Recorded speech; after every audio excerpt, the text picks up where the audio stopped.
Hey learners, Chivalry 2 is receiving a new update. This video will show off all the new changes and content. Let's go. Firstly, a new team objective map is coming. The Reclamation of Montcrux, a map where Agatha retaliates against the Tenosian invasion by attacking one of their strongholds. This is a beautiful map, but it's so incredibly short. With only 4 objectives, this map feels like it's shorter than Bridgetown, and that's saying something. Next, a new FFA map, Desert. In actuality, this is just the old Desert map repurposed to support the FFA game mode. In any case, I'm sure the free-for-all crowd will be happy regardless. A new weapon is on the horizon. Get ready for the Siege Crossbow, a variant of the crossbow that packs a heavier punch at the expense of reload speed. We have yet to determine whether or not this thing is busted, but with the ability to 2-shot knights to the body, I'm sure it won't be weak. With that being said, expect a Weapon Academy video further down the line. A new campaign pass makes itself known. This campaign pass includes new armor sets, heraldry, nicknames, the whole 9 yards. You know what to expect from these at this point. Half of the content will be acquirable for free, while the other half will be premium, paid content. Once again, we are terrorized by the balancing department at Torn Banner. As per usual, balance changes are hit or miss. Fortunately, the dreaded block hitbox change is being slightly reverted, meaning that the block hitbox will be wider than 2.7, but thinner than 2.8. I think this is a fairly reasonable compromise, but to be honest, I wish the 2.8 changes never happened in the first place. I never thought the block hitbox was too narrow, so there was never any need for any changes. It's whatever. Another combat change being made is a general nerf to all stabs.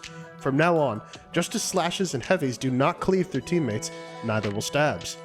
Generally, the majority of people think this change is a good one.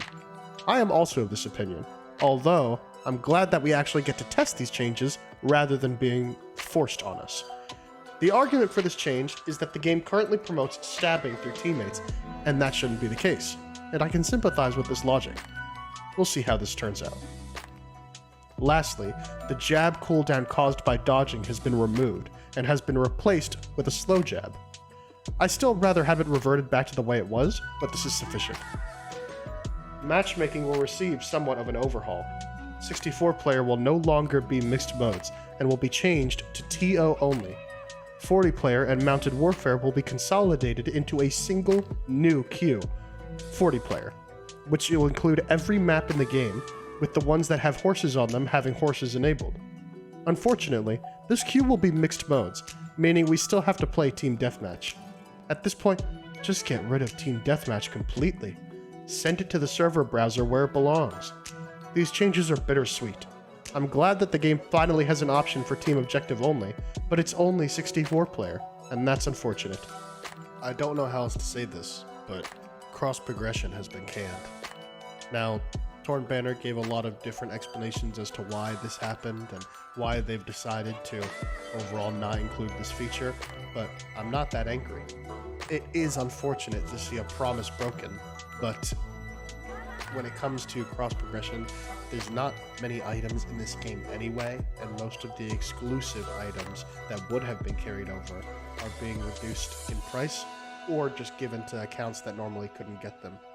For example, the pre-order Zweihander, the Royal Zweihander I think it's called, is actually going to be available for all players now, and the Steam exclusive helmets are going to be available on all platforms as well.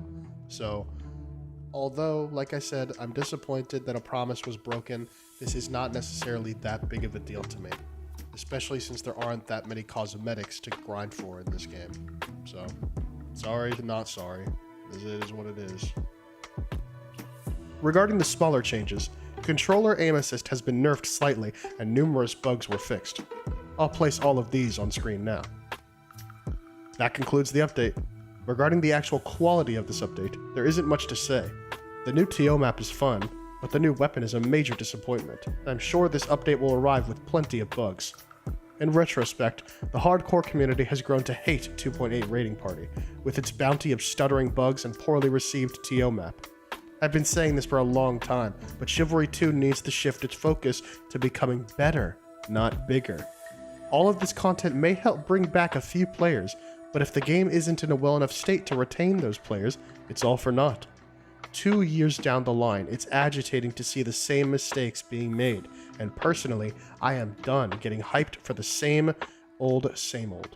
I'm still going to enjoy the new content, but it is most certainly not what I asked for, and it definitely will not prevent this game's player count from dwindling.